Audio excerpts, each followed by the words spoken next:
Finally आमचा खूप दिवसांपासून ठरत आलेला 4 वेळा कॅन्सल झालेला प्लॅन एक्झिक्यूट करायची वेळ आली होती. पहाटे लवकर उठून आम्ही निघालो दापोलीला जायला. बापरे, ती जी काय एक्साइटमेंट होती, सकाळी लवकर उठून पटापट आवरायची जी काय एक्साइटमेंट होती ना, की बस. सगळ्यात पहिला स्टॉप आम्ही घेतला जोशी वडेवालेला, कारण खूप भूक लागली होती. वातावरण पण ही मस्त, खूप असं छान छान ढगाळ झालं होतं आणि पोटात गेल्यानंतर आहे ना, एक छान सगळ्यांनी मिळून झोपही काढली. त्यानंतर आम्ही टी ब्रेक घेतला. मग रस्त्यावरती गाडी लावून, वातावरण ऑलरेडी छान असल्यामुळे आम्ही थोडंसं फोटो सेशन वगैरे तिथेच केलं. कारण मग काय, ट्रिपला जायचं आणि फोटोज नाही काढले तर मग काय केलं. रोड खूप छान होता ॲक्च्युली, सगळीकडे लाल मातीचे रस्ते, ढगाळ वातावरण आणि ही अशी मस्त झाडी. खूप छान आणि गाणी गात वगैरे आमचा प्रवास चालू होता. जेवणाची वेळ झाली तसं दापोलीमध्ये आम्ही पोचलोच होतो. सो तिथे मसालेदार सरबराई म्हणून जे हॉटेल आहे तिथे आम्ही जेवायला गेलो. त्यांचं जेवण, फूड क्वालिटी, त्याचा सेपरेट व्हिडिओ आम्ही बनवणारच आहे. पण खूपच छान होता तिथला ॲम्बियन्स, फूड क्वालिटी, मोदक तर बास, छानच होतं सगळं. पोटभर जेवण करून, मुलांनीही एकदम मनसोक्त जेवण करून आम्ही निघालो आमच्या रिसॉर्टकडे जायला.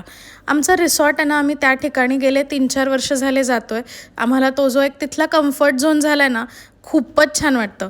आणि असं करून आम्ही पोहोचलो दापोलीच्या मुरुड बीचला, ओशन ब्रीज रिसॉर्टला. हे रिसॉर्ट चूज करायचं एकच रिझन म्हणजे इथे खाण्यापिण्याचे जे ऑप्शन्स आहेत मुलांच्या दृष्टीने एकदम उत्तम आहेत.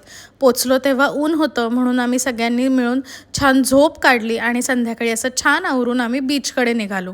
बरं, ऑलरेडी अभि आणि ओंकार मुलांना घेऊन बीचवर गेले होते, तर हे लोक मातीमध्ये खेळत होते, कारण त्यांचा ते मातीत खेळणं म्हणजे त्यांना जीव की प्राण आहे. मग मी आणि करिश्मानी छान जाऊन तिथे फोटोज, व्हिडिओज वगैरे काढले.